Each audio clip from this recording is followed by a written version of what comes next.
त्याचबरोबर ज्या मातेने या मातीच्या रक्षणासाठी आपल्या पुत्राला घडवले आणि जन्माला घातले अशा राजमाता माँसाहेब जिजाऊ, तसेच ज्या मातेच्या पुत्राने आपल्या मातेच्या शिकवणीची शिदोरी आणि आपल्या मातीच्या उपकाराची उधारी फेडण्यासाठी या हिंदवी स्वराज्याची स्थापना केली असे हिंदवी स्वराज्य संस्थापक छत्रपती शिवाजी महाराज, ज्या छावेने आपल्या हिंदवी स्वराज्य पुढे नेलं, आपल्या खांद्यावर झेललं, पेरलं आणि वेळप्रसंगी आपला प्राणही गमावला असा शिवपुत्र छावा छत्रपती संभाजीराजे.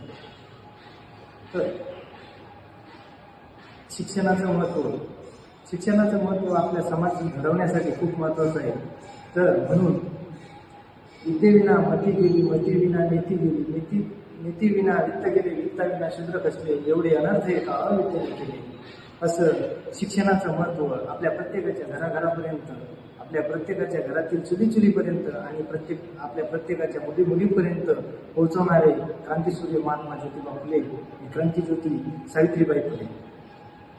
मला या देशाची राज्यघटना लिहिताना जराही त्रास झाला नाही, कारण माझ्यासमोर माझ्या शिवाजी राजाचं न्यायप्रविष्ट असं राज्य उभं होतं असं म्हणणारे विश्ववंदनीय भारतरत्न डॉक्टर बाबासाहेब आंबेडकर, तसेच छत्रपती शिवाजी महाराजांचे पोवाडे जगभरात पोहोचविणारे साहित्यरत्न अण्णाभाऊ साठे, त्याचबरोबर इतर ज्या महामानवांनी, महापुरुषांनी आणि महान स्त्रियांनी आपली माती, आपला महाराष्ट्र आणि आपला भारत घडवण्यासाठी आपलं मोलाचं असं योगदान दिलं, अशा सर्व महामानवांना विनम्र अभिवादन करतो आणि आजच्या माझ्या बोलण्यास सुरुवात करतो. तर आज आपण 396 वर्षे होऊन देखील आज आपण या आपल्या शिवाजी राजाची जयंती साजरी करतो. ते पण गावोगावी गावातल्या गल्लीमध्ये बोळापोळामध्ये आपण जयंती साजरी करतोय. काय केलं या माणसाने आपल्यासाठी? काय ताकद आहे या माणसामध्ये की ज्याचे 400 वर्ष होत आहे तरी पण आपण जयंती एवढी थाटामाटात साजरी करतोय? जर तुम्हाला सर्वांना प्रत्येकाने एक प्रश्न विचारला की आपल्या मागच्या 3-4 पिढ्यामधील नावं काय आहेत, हे आम्ही सांगू शकत नाही. जर आम्हाला प्रश्न केला की आपल्या वडिलांचे वडील, आपले आजोबांचे वडील, पंजोबांचे वडील, खापर पंजोबा आणि त्यानंतर खापर पंजोबांचे वडील कोण होते, हे जर विचारलं तर आपल्याला सांगता येत नाही. तरी पण 396 वर्षानंतर आपण ही जयंती साजरी करत आहोत. ही का साजरी करायची हे आपल्याला या जयंतीच्या निमित्तानं घ्यायचं आहे. 396 वर्षाचा काळ होऊन देखील या माणसाचं नाव घेतलं की आपलं रक्त सळसळणारं रक्त उसळतं आणि उसळणारं रक्त शरीरातून भरधाव वेगाने धावतं. तर हा माणूस म्हणजे छत्रपती शिवाजी महाराज. कारण शिवाजी राजा आमचा श्वास होता, शिवाजी राजा आमचा ध्यास होता, शिवाजी राजा आमचं रक्त होतं तर शिवाजी राजाचं आमचं रक्त होतं, शिवाजी राजा आमची भक्ती होती तर शिवाजी राजा आमची शक्ती होती, शिवाजी राजा आमची प्रेरणा होती तर शिवाजी राजाच आमची हिंमत होती, आणि शिवाजी राजा आमचा अभिमान होता तर शिवाजी राजाचा आमचा स्वाभिमान होता. ही ताकद होती या माणसाला. म्हणून आम्ही यांना विसरू शकत नाही. म्हणून आम्ही आज ही जयंती साजरी करतो. तर मित्रांनो, इयत्ता 4थीच्या पुस्तकात ज्यावेळी इतिहास शिकवला जातो, जो की तुम्हाला सर्वांना होता, तिथून मागच्या पिढ्यांनाही होता, आजही आहे, इथून पुढे देखील राहील. तर त्यावेळी त्या लहान मुलांसमोर ते गुरुजी मुलांना सांगतात की छत्रपती शिवाजी महाराजांचा जन्म 19 फेब्रुवारी 1630 रोजी शिवनेरी किल्ल्यावर झाला. तर एक राजा म्हणून जन्माला आले असं त्यांच्या मनामध्ये संभ्रम निर्माण होतो की छत्रपती शिवाजी राजा हे महान व्यक्तिमत्व होतं आणि ते जन्माला येतानाच राजा म्हणून आलेलं आहे. त्यांच्यासारखं आपण कधीही होऊ शकत नाही, एवढं मोठं व्यक्तिमत्व होतं असं त्यावेळी छत्रपती शिवाजी राजाविषयी त्या लहान मुलांच्या मनामध्ये गैरसमज असा होतो की शिवाजी राजा हे जन्मताच राजा होते. पण असं होतं का? मी तर म्हणेन की या महाराष्ट्राच्या मातीमध्ये शिवाजी राजा म्हणून कुणीही जन्माला आलं होतं आणि कुणीही जन्माला येणार नाही. कारण शिवाजी राजाला माँसाहेब जिजाऊ आणि शहाजी राजांनी घडवलं होतं, ना की ते राजा म्हणून जन्माला आलं होतं. हे आम्हाला समजून घ्यायचं. या जयंतीच्या निमित्तानं या गोष्टी आपल्याला समजून घ्यायच्या आणि आपल्या येणाऱ्या पिढ्यांना आपल्याला घडवायचंय. ते कसं? तर आपल्याला वाटतंय आपला मुलगा शिवाजी राजांसारखा घडला पाहिजे, पण तो असा घडणार नाही. त्यासाठी आपल्याला माँसाहेब जिजाऊला घडवावं लागणार आहे आणि शहाजीराजांना घडवावं लागणार आहे. जर आजचे शहाजीराजे जर घरी येताना दारू पिऊन लेझीम खेळत घरापर्यंत पोहोचत असतील आणि आजच्या जिजाऊ मोबाईल आणि टीव्हीमध्ये दंग असतील तर कसे घडतील शिवाजीराजे? हा प्रश्न आम्हाला कळायला पाहिजे. म्हणून आजची जयंती आपल्याला साजरी करायची आहे. तर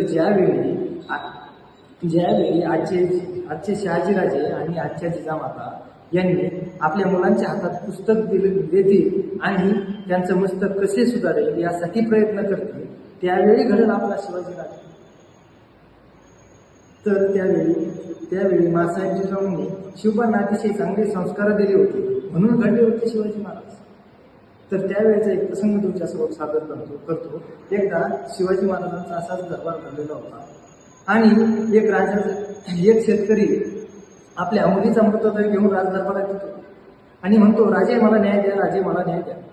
त्यावेळी शिवाजी महाराज म्हणतात, काय झालं?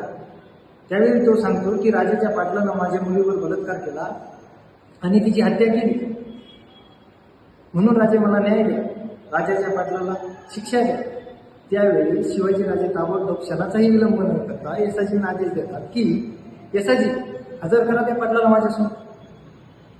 पाटलाला हजर केलं जातं. त्यावेळी शिवाजीराजे शिक्षा देतात की येसाजी याने माझ्या स्वराज्यातील स्त्रीच्या पदराला हात लावला, याचे हात कलम करा आणि ज्या पायाने माझ्या स्वराज्यातील स्त्रीला पळवून नेलं म्हणून याचे पाय कलम करा, याचे हात पाय कलम करा आणि चौरंग करायचा. अशी शिक्षा 15 वर्षाच्या शिवाजी राजांकडून त्या पाटलाला केली जाते. हा सर्व प्रकार माँसाहेब जिजाऊ पाहतात आणि विचार करतात की शिवाजीराजे या पाटलाला पाहिजे तर मृत्यूदंडाची शिक्षा देऊ शकत होते, पाहिजे तर त्याला फासावर चढू शकत होते, पाहिजे तर याला बेरेकोट करून याचा मृत्यूदंडाची शिक्षा याला देऊ शकत होते. पण असं का केलं नाही? माँसाहेब जिजाऊंना ही गोष्ट रावली नाही. त्यांनी शिवाजीराजांना विचारलं की राजे तुम्ही या पाटलाला अशी शिक्षा का दिली, मृत्यूदंडाची शिक्षा का दिली नाही? त्यावर राजांनी सुंदर असं उत्तर दिलं की यानंतर माझ्या स्वराज्यातील परस्त्रीच्या पदराला कोणी हात लावायचा विचार जरी केला तर हा राजाचा पाटील त्यांच्यासमोर जिवंत उदाहरण दिसलं पाहिजे आणि माझ्या स्वराज्यातील प्रत्येक स्त्री सुरक्षित राहिली पाहिजे. हे विचार होते शिवाजीराजांचे, हे संस्कार होते शिवाजीराजांचे, म्हणून घडले शिवाजीराजे. हे तुम्हाला सर्वांना माहिती घेण्यासाठी, हे जाणून घेण्यासाठी आपल्याला शिवजयंती साजरी करायची. म्हणून ज्यावेळी जिजामाताने शिवाजीराजावर संस्कार केले त्यावेळी त्यांना अपेक्षित शिवाजीराजा कसा होता की या महाराष्ट्रामध्ये मला शिवाजीराजा असा हवाय की स्त्रीला नाचवणारा नकोय, स्त्रीला वाचवणारा राजा हवाय. ही मानसिकता त्यावेळी माँसाहेब जिजाऊंनी आपल्या राजावर संस्काराद्वारे केली होती, म्हणून घडले शिवाजी महाराज. हे आपल्याला शिकायचं आहे.